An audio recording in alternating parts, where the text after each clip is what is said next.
कमजोर हों लेकिन हम खड़े हो गए। लेकिन इंडिया तो बेचारा खड़ा ही नहीं हो रहा, लेट लेट के मार खा रहे हैं, बांध बांध के उनके फौजियों को लटा लटा के फेंटी लगा रहे हैं, माफिया मांग मांग के। तो उनके फौजी बेचारे बैनर उठा के रिटर्न, एक तहरीरी माफी ऐसी चीज है जो आप किसी बच्चे को भी कहे मांगो तो उसको बेचारा वो शर्मा जाता है कि मैं लिख के माफी मांगू, जुबानी कलामी तो चलो सॉरी कह दिया, जान छूट जाती है। इंडियन फौजी यूनिफॉर्म के अंदर तहरीरी माफिया लेकर खड़े हैं कि खुदा का वास्ता वापस चले जाए, प्लीज गो बैक, ये इंडिया की टेरिटरी है। तो ये जबान फौज की नहीं होती। इंडिया को लगातार कुट पड़ रही है और चीन ने बगैर एक भी गोली चलाए इंडिया को नाक को चने चबवा दिए हैं और वो उन इलाकों तक पहुंचा है बकौल इंडिया के जर्नलिस्टों। अजय शुक्ला ने एक ब्लॉग लिखा है, वो बहुत बड़े दिफाई माहिर हैं इंडिया के। उनके ब्लॉग में अजय शुक्ला ने खुद बताया कि चीन जिन इलाकों को क्लेम करता था कि जहां तक चाइना का इलाका है हमारे नक्शे के मुताबिक, उसको भी क्रॉस करके उससे आगे चला गया है और कई किलोमीटर इंडियन टेरिटरी में घुस गया है। ये अब इंडिया के सहाफी कह रहे हैं और वो ये भी कह रहे हैं कि वहां पे बाकायदा ट्रेंच बना रहा है चीन, बहुत जबरदस्त मिलिट्री के बंदोबस्त कर रहा है, उनके पीछे हैवी मशीनरी आ रही है। तो ये उनके लिए बहुत परेशानी की बात है। दो एरियाज खास तौर पे यहाँ पे 2-3 एरियाज का तस्करा हो रहा है। एक गालवान रिवर का, गालवान वैली का ये एरिया मौजूद है लद्दाख में, और उसके अलावा एक पेंगोंग लेक। अगर आपने 3 इडियट्स मूवी देखी है तो आमिर खान वहीं पे खड़ा होकर जहाज उड़ा रहा था आखिर में। तो ये पेंगोंग लेक जो है वहां पे भी चाइना ने कब्जा कर लिया है और सिक्किम के इलाके में इंडिया को खासी हजीमत का सामना करना पड़ा। और अब जो चिकन नेक है इंडिया की, उसके पास चाइना जो है वो किसी भी वक्त पहुंच सकता है। तो ये इंडिया के लिए बहुत शर्मिंदगी वाली और बहुत बुरी सूरत हाल है। इंडिया के मीडिया में सन्नाटा है, कोई इस पर बात ही नहीं कर रहा। यानी पाकिस्तान के साथ एक मच्छर भी मरता था तो वो शोर मचा देते थे, रोला डाल देते थे और पाकिस्तान को ब्लेम करते थे। अभी उनके सारे मीडिया को सांप सूंघा हुआ है, वो बात नहीं कर रहे। तो इसको कहते हैं दिलेरी और बहादुरी। दिलेरी और बहादुरी में इसलिए यहाँ पे लफ्ज इस्तेमाल किया कि इंडिया हमसे उतना ही तगड़ा है जितना चाहे तगड़ा है। मैं आपको आदादोशुमार की अगर बात करूँ तो, अगर मैं फिगर्स की बात करूँ, बंदों की बात करूँ, फौजियों की तादाद की बात करूँ, तो ये फर्क उससे ज्यादा है। लेकिन पाकिस्तान कभी झुका नहीं। पाकिस्तान ने हमेशा रिस्पॉन्ड किया, तगड़े तरीके से किया। पाकिस्तान ने हमेशा जवाब दिया, पाकिस्तान की मीडिया ने और गवर्नमेंट ने फॉरेन स्टेटमेंट दिए और हम खड़े हो गए। चाहे हम कमजोर हों लेकिन हम खड़े हो गए। लेकिन इंडिया तो बेचारा खड़ा ही नहीं हो रहा, लेट लेट के मार खा रहे हैं, बांध बांध के उनके फौजियों को लटा लटा के फेंटी लगा रहे हैं, माफिया मांग मांग के। तो उनके फौजी बेचारे बैनर उठा के रिटर्न, एक तहरीरी माफी ऐसी चीज है जो आप किसी बच्चे को भी कहे मांगो तो उसको बेचारा वो शर्मा जाता है कि मैं लिख के माफी मांगू, जुबानी कलामी तो चलो सॉरी कह दिया, जान छूट जाती है। इंडियन फौजी यूनिफॉर्म के अंदर तहरीरी माफिया लेकर खड़े हैं कि खुदा का वास्ता वापस चले जाए, प्लीज गो बैक, ये इंडिया की टेरिटरी है। तो ये जबान फौज की नहीं होती। अब वो नरेंद्र मोदी जो अपोजिशन के दौर में बहुत बड़े बड़े ताने दिया करता था, किसको? कांग्रेस की गवर्नमेंट को, कि वो चीन में गए मनमोहन सिंह और उन्होंने जाके कहा कि मुझे बीजिंग बहुत अच्छा लगता है, मेरा दिल कहता है मैं यहाँ रह जाऊं। तो ये आप चाइना को सबक सिखाने गए थे या आप ये करने गए थे डूब मरो डूब मरो? ये नरेंद्र मोदी ने एक दफा नहीं कई दफा कहा, हम आपको सुनवा भी सकते हैं। और इंडिया में आजकल ये आवाज़ बहुत गूंज रही है सोशल मीडिया पे मोदी साहब को इस हजीमत का सामना और चाइना की सूरत हाल जो है वो इस वक्त क्या है। और इंडिया पाकिस्तान को भी ब्लेम कर रहा था कि इसके पीछे खाली आप ये ना समझे कि ये इंडिया है, ये चाइना है, इसके साथ पाकिस्तान भी मिला हुआ है। बल्कि अब तो वो नेपाल के ऊपर भी एलिगेशन लगा रहे हैं। इंडिया के अंदर ये नारे लगाए जा रहे हैं कि नेपाल जो है वो चाइना के हाथों में खेल रहा है। और नेपाल के अंदर भी एहतजाज हुआ और उन्होंने बाकायदा स्लोगन उठाए, उन्होंने कहा कि गो बैक इंडिया। तो नेपाल एक वाहिद मुल्क है इंडिया के बॉर्डर के साथ साथ जो हिंदू मुल्क है और वो एक बहुत बड़ी सिक्योरिटी था हमेशा से इंडिया के लिए, लेकिन नेपाल को भी खो दिया इंडिया ने। अब मैं इसका आगाज़ जो है ना वो मैं आपसे नहीं करने जा रहा शहबाज गिल साहब, क्योंकि यहाँ 2 जनरल बैठे हैं, मैं उनसे बात शुरू करता हूँ, फिर आपके पास आऊँगा इसके पॉलिटिकल एंगल को लेके। सबसे पहले मुझे जनरल अमजद शोएब साहब आप बताएं कि इंडिया को कितनी बड़ी शिकस्त है और इसका मुदावा क्या हो सकता है, क्योंकि इंडियन रिपोर्टर्स और इंडियन सीनियर जर्नलिस्ट जो दिफाई तज्जियाकार हैं उनके बकौल चाइना उन इलाकों को भी क्रॉस कर गया बाज़ जगहों से जिनको सिर्फ चाइना क्लेम करता था, यानी इंडियन टेरिटरी में एक्चुअली दाखिल हो गया और वहां पे वो अब कुछ ऐसी दिफाई साजो सामान बना रहा है जिससे इंडिया को मुसीबत पड़ सकती है। क्या इंडिया बगैर बेइज्जती और बगैर लड़ाई के चाइना को वापस भेजने पे कायल कर लेगा? अगर नहीं कर पाएगा तो लड़ाई होगी तो कैजुअलिटीज होंगी। सर आपको क्या नजर आ रहा है? देखिए बात यह है कि गलवान वैली जो है उस पर कभी भी चाइना ने अपना क्लेम नहीं खड़ा किया था, कभी ये कहा नहीं था कि क्लेम है हमारा। जी ठीक है। प्योंगयांग लेक जो है उधर भी उनका क्लेम तो मौजूद था, लेकिन उस पर कभी उन्होंने कोई ऐसा कदम नहीं उठाया जिस यकतरफा जिस पे कि ये मसला पैदा होता।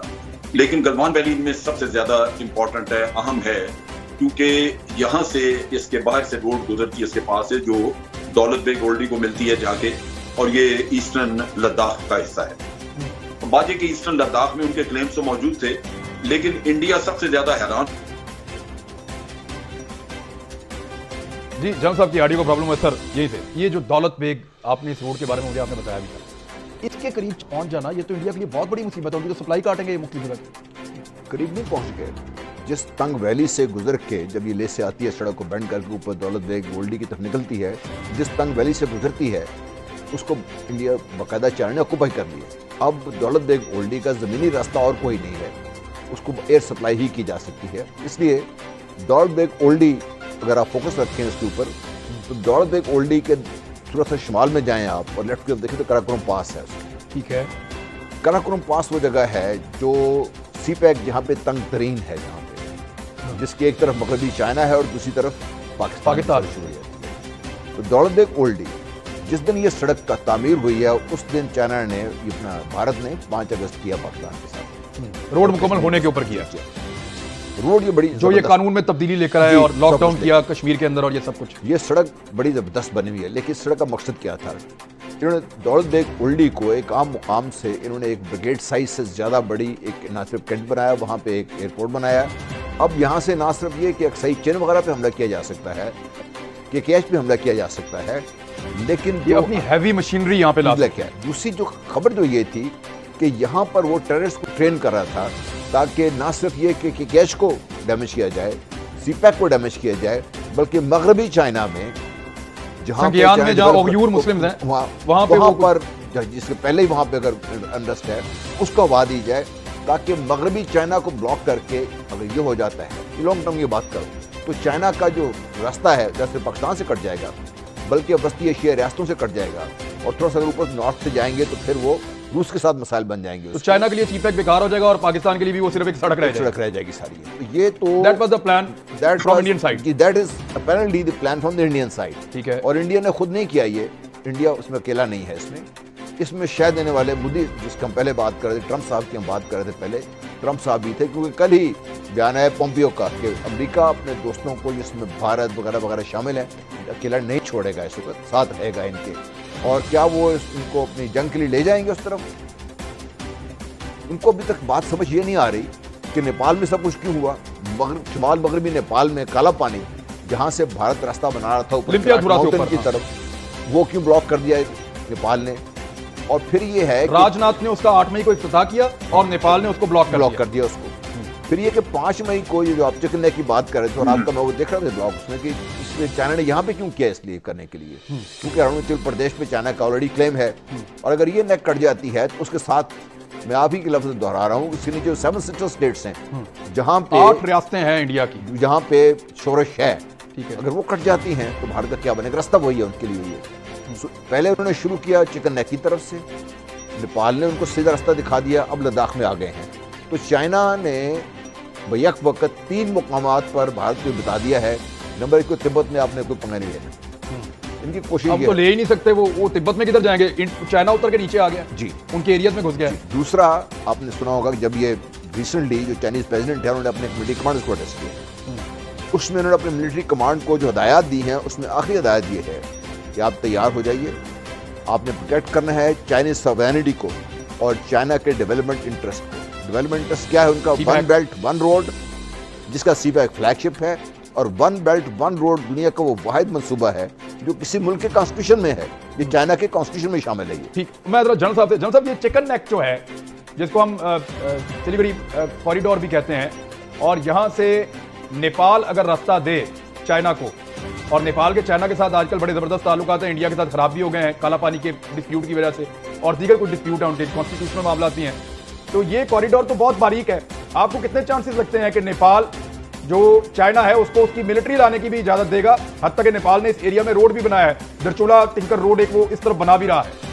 सर देखिए, मेरा अपना अंदाजा ये है कि पहली बात तो ये है कि अगर कोई ऐसी प्रॉब्लम आ जाती है तो नेपाल चाइना का साथ देगा, और ये भी हो सकता है कि चाइनीज अगर जरूरत आ जाए तो जरूरत के वक्त नेपाल से बहुत पूछे भी ना, क्योंकि बड़ी ताकतें हैं, ये बड़ी छोटा सा इलाका कर गुजरेंगे।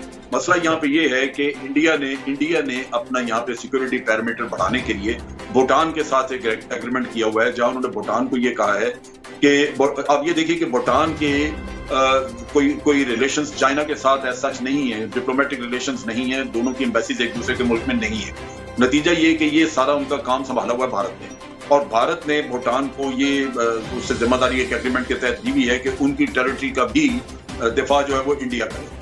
तो उससे उन्होंने एक एडवांटेज हासिल करने की कोशिश ये की है कि चिकन नेक के साथ उनको एक additional added parameter of security मिल जाए जो कि भूटान की टेरिटरी की शक्ल में मौजूद है। इसी तरह इनको थोड़ा सा एक शॉर्टकट बांग्लादेश ने जो एक्सचेंज ऑफ लैंड्स किया इनके साथ, उसमें भारत ने बहुत ज्यादा फायदा उठाया है। कोई तकरीबन 1000 मुरब्बा किलोमीटर या 1200 के करीब उन्होंने एडिशनल जमीन ली है उनसे बांग्लादेश से, और उसमें भी इनको शॉर्टेस्ट रास्ता इन्होंने अपना 7 सिस्टर्स को बनाया है जो कि ये वो भी प्रोटेक्टेड है वहीं से भूटान की साइड से। ठीक है। तो चाइना ने इनको ये कहा है कि भाई आप भूटान के हम भी यहीं पे हैं और इनके हमसाए हैं, तो आप कौन लगते हैं भूटान के लिए? आपने एग्रीमेंट किया या नहीं किया, हम सेटलमेंट जो भी करनी है हम भूटान के साथ डायरेक्ट करेंगे। तो लिहाजा एरियाज का तबादला भी कर रहे हैं उनके साथ, एरियाज का तबादला कर भी रहे हैं उनके साथ। तो ये वो चीज आई है जिसमें कि इंडिया फंस गया है, क्योंकि वो उन्होंने भूटान को डायरेक्ट अपने तरफ लगा लिया है। भूटान नेचुरली इंडिया के असर से निकलना चाहता है, वो अपने लिए ऑप्शन रखना चाहते हैं। किसी भी मुल्क के लिए दो बड़ी कुव्वतें अगर उसके पास आसपास हो तो उसके लिए एक बड़ा फैसिलिटी हो जाती है कि अगर एक तंग करे तो दूसरा का साथ देना शुरू कर देते हैं वो। लेकिन यहाँ पे इंडिया ने उनको होस्टेज किया हुआ था। तो भूटान अंदर से ये ख्वाहिश रखता है कि चाइना के साथ उसके मरासम डायरेक्ट हो जाए। उनकी मुलाकातें तो हुई हैं और उनके कुछ एग्रीमेंट्स भी हुए हैं। तो इसलिए चिकन नेक इस वजह से इंडिया के कंट्रोल में नजर नहीं आती और लगता ही है कि भूटान चाइना को रास्ता दे देगा। तो ये मसला ये है कि इसमें एक चीज मैं और ऐड कर दूं, यहाँ पे खराबी ये है कि एक तरफ तो इंडिया ताकत से निकाल नहीं सकता, यहाँ पे वेपन्स वगैरह जो है लाके रखे जरूर है लेकिन इस्तेमाल नहीं होंगे, लेकिन दूसरी तरफ यूनाइटेड नेशन भी नहीं जा सकता। तो आप देखेंगे कि ये झूठे नैरेटिव वगैरह बना के इसी सिचुएशन में गुजारा करेंगे और अपनी कौम को कोई और झूठे नैरेटिव सुनाते रहेंगे कि जी हमने ये कर लिया, वो कर लिया, तय हो गया, और सूरत हाल ग्राउंड पे यही रहे। देखिए अमेरिका में ये ब्लैक्स जो है इनके साथ जुल्म तो बहुत हुआ, ये बहुत पीछे रह गए हुए हैं, तालीम कम है, पैसे इनके पल्ले बहुत थोड़े हैं, अक्सर इनमें भीख मांगते नजर आते हैं। ये हालात इनके हैं इसी वजह से कि इनकी तरफ वो तवज्जो नहीं दी गई, पकड़े जाते हैं तो इनके ऊपर कुत्ते छोड़े जाते हैं। लेकिन मैं जिस चीज को देख रहा हूं वो ये है कि आज उन्होंने हिम्मत करके तो अपने आप को मनवा लिया, वो खड़े हो गए। अब क्या यही चीज हिंदुस्तान में मुसलमानों के साथ नहीं हो रही?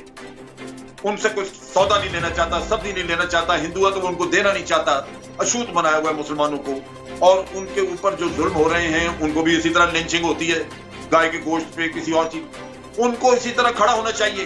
ये वक्त है, ये सबक सिखाया। जनसब एक छोटा सा फर्क, जनसब क्विकली, जनसब एक छोटा सा फर्क है, वहां आरएसएस नहीं है, वहां स्टेट के सामने आके पब्लिक खड़ी हो गई है। यहाँ पे आरएसएस के गुंडे निकलते हैं, वो पूरा मोहल्ला लिंचिंग कर देते हैं। सर यहाँ पे एक मुआशरे के अंदर भी तबके दो बने हुए हैं। बात यह है कि यहाँ भी आप देखेंगे वो ये जो आपके ये जो टेलीविजन सिस्टम वहां पे जिसके जरिए ये पकड़ते हैं, सेंट्रल टेलीविजन सिस्टम, ये बाद में पकड़ के कानून को सजाएं देंगे, ये निकलेगा ड्रामा यहाँ भी। लेकिन असल चीज ये है कि आज वो खड़े हो गए हैं और ये किसी भी आबादी को अगर अपना हक मनवाना है तो मार तो खानी पड़ती है, तकलीफें उठानी पड़ती हैं, लेकिन आपकी आइंदा नस्ल महफूज हो जाएगी। अगर आज आपने अपने सुख को देखना है तो फिर आइंदा नस्ल आपकी गुलाम रहेगी।